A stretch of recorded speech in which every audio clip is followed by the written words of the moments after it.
Hello, everybody. Yeah, this is a, a collection of poems under the title of Unpopulism. The subtitle is Poetry is an Antidote to Strong Men. And it's very much because this year is the year of 64 elections around the world. And there are more populists standing than ever. So we kind of know how this works. You know, it's populists will do whatever they need to get elected. So, you know, it's power at all costs. And usually what that means is division. The way populists come to power, as we've seen time and again, is by dividing populations and getting people to take sides. And it's very clear already that, you know, Trump and Sunak, clear who's on their lists. You know, there's already a great sense of division and the sides lining up.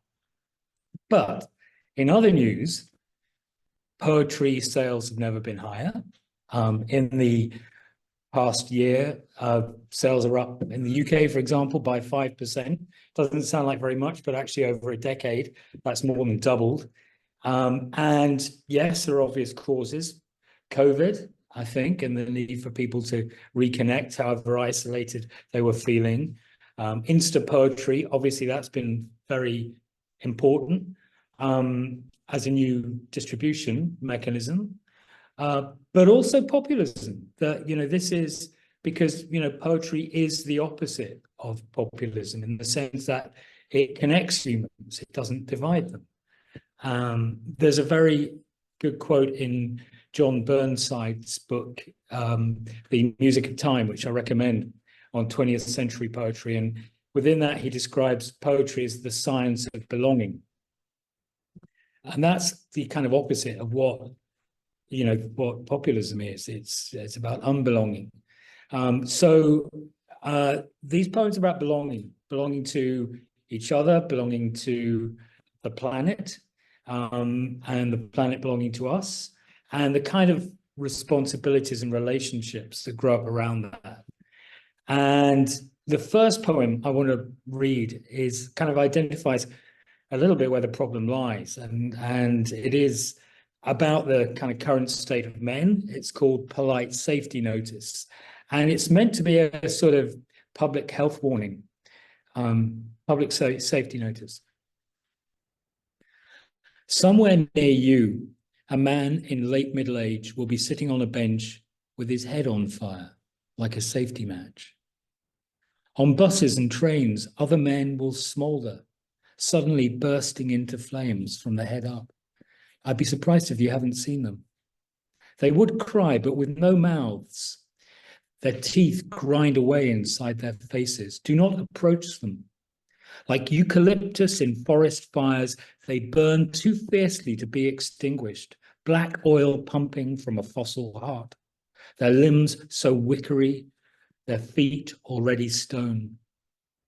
It's too late to intervene. You must step away. Let nature take its course.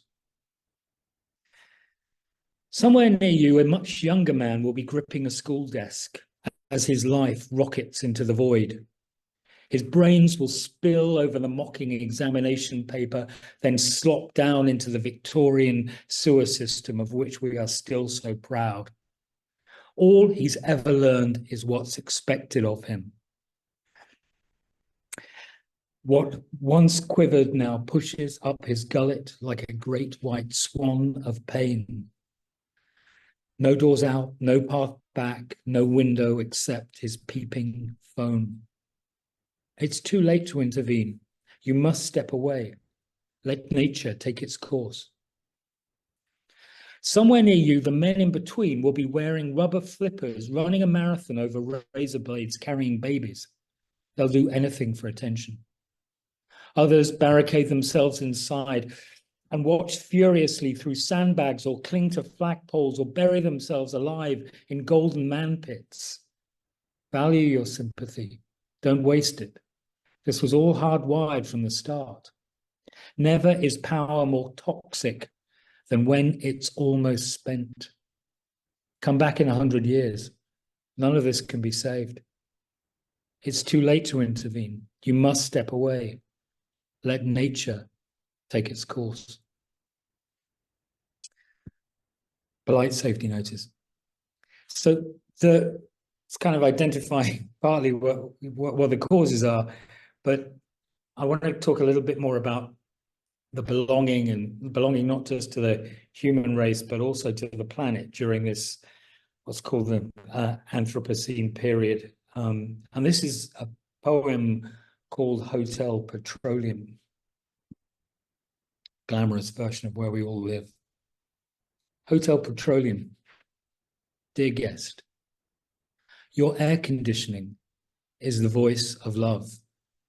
It sighs and cools like cotton sheets. Each pool reflects your inner turquoise. All that you touch is fragrant and labial. Even the trees are squeezed for perfume. Your limbs tan the suede of antelopes. Please feel as thin as your best credit card. Your eyes take on whatever sky you desire. Diamonds, crust, your lovely skull inside, lighting up your brain like a film set. Conscience will be supplied by Pokemon, your ragged past we dumped in the sand with all the other non-refundable rubbish. Your future we desalinate for freshness. Your anxiety you made feed to the birds, whose volume knob is right by your bed. The on-off button is for self-control. What you don't have, you can shop for, even virtue, with its bold new branding and an exciting user interface to die for. Until the humming stops, the power dies, and the stars arrive to mock the endless night. Just say yes to everything. Thank you. Well, that's Hotel Petroleum. But thankfully, nature doesn't give up on us. And even in the harshest environments, there are always reasons to believe in that belonging, I've found. Even places we've completely trashed. It's like they want to belong to us, even though we may not be listening. And this is one written in the desert, called The Bees of Arabia. A honeyman stands beside the main road north to the Hashemite kingdom of Jordan. He waves and smiles, but our lives smooth past his painted hives in a failing Land Cruiser. Plastic bags snail across desert scrub. Dumped tires beetle through the carbon dunes. Yet this must mean peace because there are bees. And sometimes that is more than enough. Even on this man-made moon, the pollen must come from somewhere. If not the sun, then from the antlers of Coke cans withering in thorn bushes of wire and wild polystyrene. Maybe there's a burial site for flowers that perished exquisitely in hotel receptions, or a golden orchard, or in a cave full of thieves, because there are bees. That might be enough. We arrived too late at the motel, eyes and bones too full of grit and horizon, too beaten to sleep. Night grinds its gears over us until we taste his honey on our tongues like beautiful rubber. True story. And the honey tasted great. We did stop and buy some. I always hope for something from the COP summits. We all do, I think. Following the Paris Climate Accords, hooray! Everything else has been hard.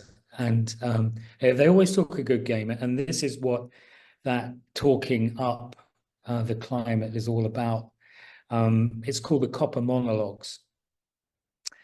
And it kind of reimagines another Tower of Babel. It's called the Copper Monologues.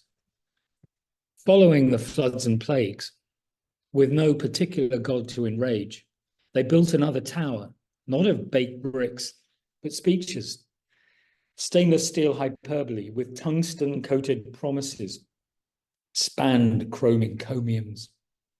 Gilded petroleum pledges from the finest orators and sages plated arc-welded balderdash. Some spoke simple words of coal, others sermonized in rare earth to accolades of brushed titanium.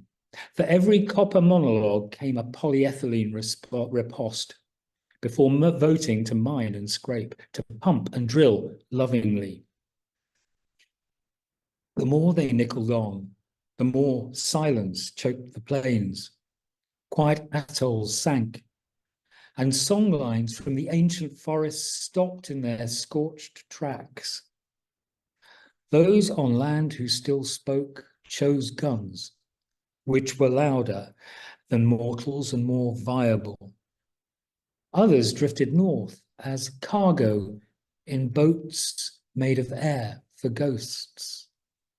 The more mineral the soliloquy, the higher the tower rose, beyond the flight of cranes, over mountaintops and rockets, orbiting bored billionaires, until they came face to face with the moon popped in cysts, yet still beautiful to the heavens.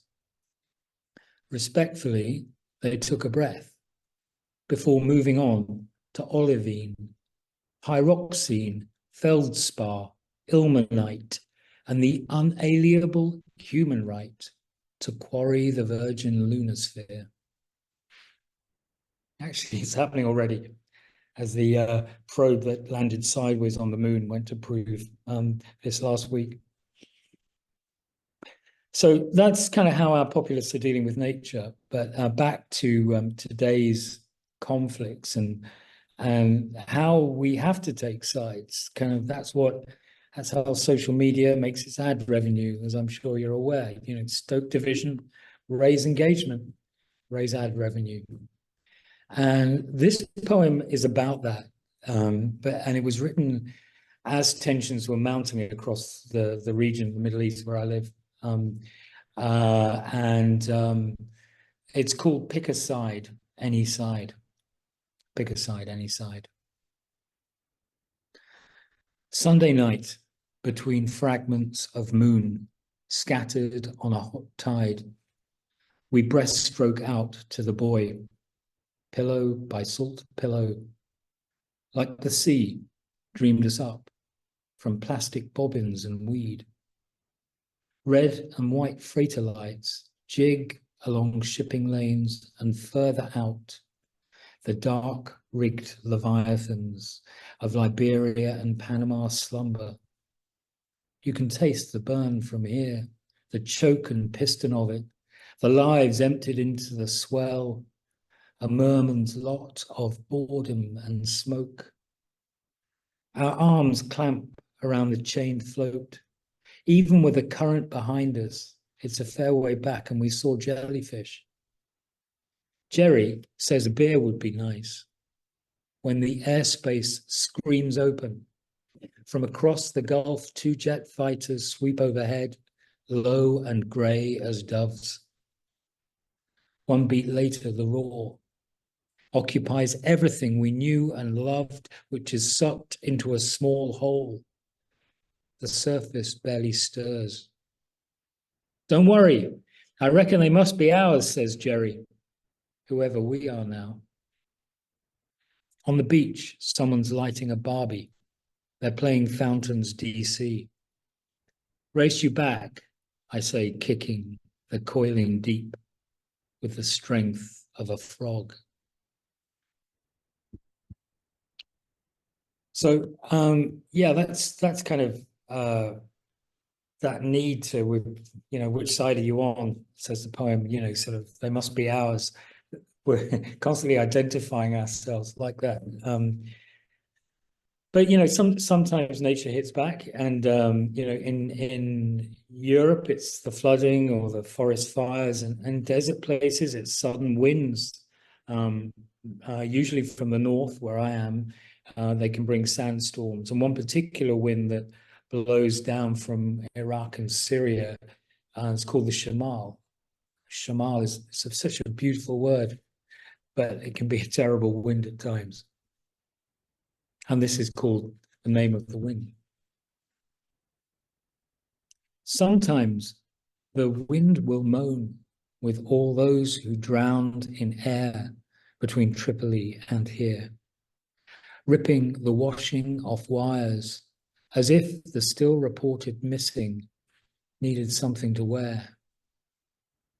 The weirdest bugs we've ever seen fly backwards and smash into glass with a yellow smear. Somewhere a door always slams.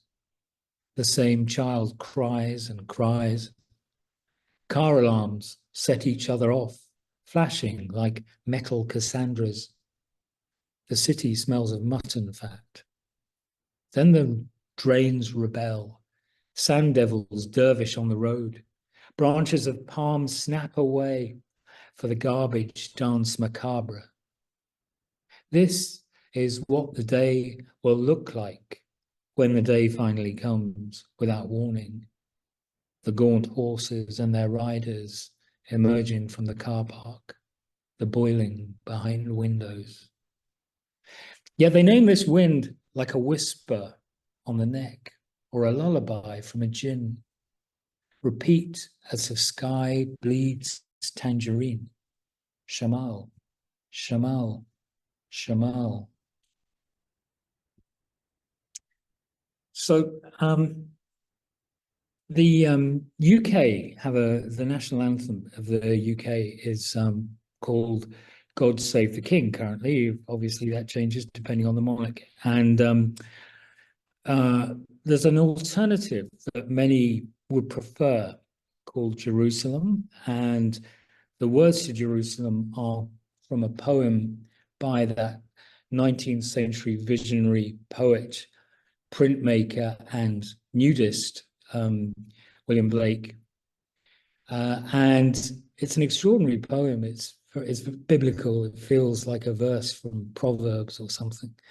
And it's sung, funnily enough, by rugby crowds and by the Women's Institute at their annual general meeting. And in it, Blake reimagines, imagines God walking on, quote, England's green and pleasant land to build a new Jerusalem in the midst of all of the satanic mills of Industrial Revolution. But in the light of today's conflicts, Jerusalem takes on a very different significance. And this poem is called When You Sing Jerusalem, about those who sing Blake's poem. And it was written weeks before October 7th, but it's interesting in retrospect how it contrasts these different views of Jerusalem. When you sing Jerusalem, when you walk upon England's pleasant pastures green, you are drowning in chlorophyll and wood pigeons. Come to this city built on sand and oyster beds. No one needs you to smell nice or politely shut the gate. Not here where mimosas fry under sodium lights and the June spirits of oryx drift between skyscrapers. Listen for the muezzin's call to prayer flowing above as if you were a bone-white shell and all this still ocean. This God's voice is a 28-year-old from Ras Al Khaimah with a Barca shirt under his kandura, one ear covered by his hand for perfect pitch, to catch the same breath that makes clouds into dragons on the Hajar Mountains. In the valley, plastic bags have flown hundreds of miles to perch like owls in gaff trees, and accidental heads in rocky outcrops turn to face the occupying moon. This is the graven hour when the stones start to talk, as they have done since Moses, audible only to snakes and prophets, their words flying out with fiery horns and basalt wings over the shattered skull of the earth. Bring your green Jerusalem embroidered on a tea towel. I will show you Sodom, Gomorrah, and Salem, the walls of Jericho reduced to scree on scorpion soil. With all the faith you can muster, bury your hand under the scrabbling, biting, stinging slab. Feel the shock of the tender lightning that begot you. So, yeah, from Jerusalem to Pan, the god of wilderness and untamed appetite. And this is really another way to look at the birth of a populist. This imagines Pan as a kind of TV producer. Think of, for example, Burt Reynolds in Boogie Nights. It's an alternative creation mythology for the leading Republican in the next US elections. An alternative title for this poem could be Birth of a Populist. In fact, it's called Interview with a Satyr on a Lazy Boy Watching Primetime Television. The TV burbles like a happy baby. Pizza may be excavated from the sofa. Beers frost in the arms of the recliner, which also has a vibro massager. Pan may have put on a few kilos, but the trademark goatiness is still there. The beard, the funk, the horns. He loves a bit of WWF and soft porn. We watch reruns of The Apprentice because it reminds him of Olympus. The show's host, he says, was crafted from clay to represent all of them.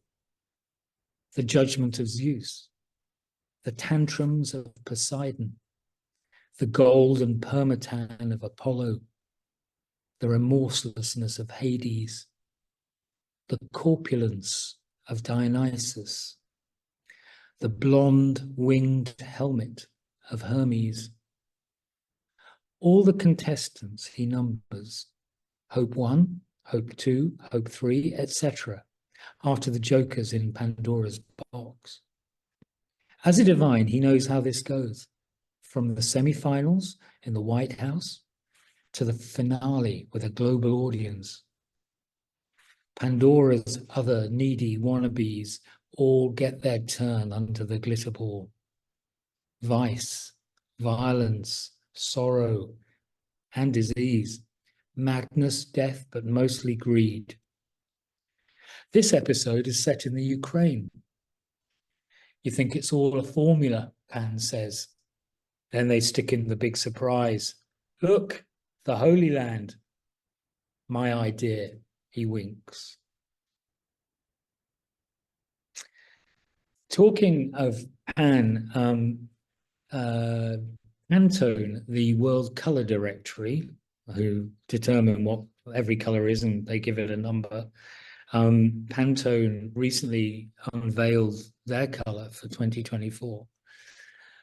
And it's a sort of beige, kind of peachy beige with and they describe this beige as an all-embracing spirit that enriches body and soul. There's usually something like that in their choice. But beige is conventionally bland and boring. And it may also be actually the color of war. And this is a poem about what's happening right now, and it's called Beige. Some cities are beige in unexpected ways. Hotel showers, spit, grit, and lizards. In tailored ecru and fawn, the policemen vogue under flyovers with speed guns. Skips fill with scrap and hollow cats. Sand drifts behind chained embassy gates. Flags inside are folded for another go when this state of mild panic passes over. At night, cars howl around the ring road like animals in the last circus on earth. The gas tank sedatives are wearing off. Checkpoints have popped up at the exits. Each morning, Hamad makes my coffee with cardamom and a sprig of mint. In a glass on the same rickety corner table where the taxi drivers stop by for a smoke. Barbers recontest last night's football. We haven't seen a drop of rain since Eid. Watch how some cities can turn to powder at the touch of a button. Over the border, a reporter files the news, rebranded for unbelievers as BBC Verified. She calls a cloud that is beige a light haze rather than a choking shroud, suspending particulates of rubble, flesh, shoes, screams, curtains, melamine, glass, prayers, comic books, kisses, bone, birthdays, lullabies, and photographs. A light haze, like a summer day in England, with little more than cricket breaking out, and a pause in the hostilities by the boundary for tea and sandwiches. A light haze that has jagged on raw-jawed ruins beyond the pity of even wind and rain, beyond stalled trucks of food aid. A light haze. For a late December day, some still call the Feast of the Innocents, when a different Galilee stole into Bethlehem. Innocent is triggering language, to use at this time, says a press officer, that nobody believes reports anymore without independent corroboration. That anyone can cross the border south at any time if they are without blame, in possession of the correct paperwork and unconnected to any suspects. Up next, the warrior mathematicians camouflaged in beige with PowerPoint, expressing Fibonacci's helix as a shell on a hospital parking lot. Hamad's teaching me a little Arabic. On my till receipt, he writes, nafas, nafas, meaning breath or sigh or soul or carnal desire or merely an instant. It will all depend on where you live. So that's beige. I'd like to actually come towards the end with a poem that is a little more optimistic, but it's a daily reminder of belonging. Every morning I walk past a group of older folk doing Tai Chi in a small park, and it's heart-stoppingly beautiful to watch and very centering just to watch it, particularly in the rush hour when you're trying to get to work. And it's called Stop, Go, Orange Blossom. The Tai Chi seniors are out there again, under flame trees, preventing storms, with hands upturned, saying no to the 1,000 hurricanes that seed the air about them. They sway at the speed of seaweed in rock pools long after the tide recedes, to counter fast, which is the disease that you catch from cities just by breathing or buying a lottery ticket. Fast causes life to buckle at intersections, turns pillows yellow with sweat, makes gods of Arabica and Amazon. Fast counts love in terabytes, earns billions just by being fast. Orange blossoms have fallen on grass, where the Tai Chi seniors glide over canyons, borders, and landmines. They stroke the nothingness before them as if it were a cat about to spring off through a window. Listen how it purrs, how its eyes refuse to meet your own. So that is really a wonderful moment of belonging, and belonging that happens in unexpected moments if your mind is open to it. And this reading has been full of moments of unbelonging as well. But what I've been trying to prove is that what we do with poetry is try to find those connections that bring us together at a time when we're being pulled apart in every direction by media, by elections, and by every channel available to us. So thank you very much for listening to us for Poetry Expo 24. This is Unpopulism, Poetry as an Antidote to the Strong Men. And I'm Mark Fiddes, and thank you very much for listening in.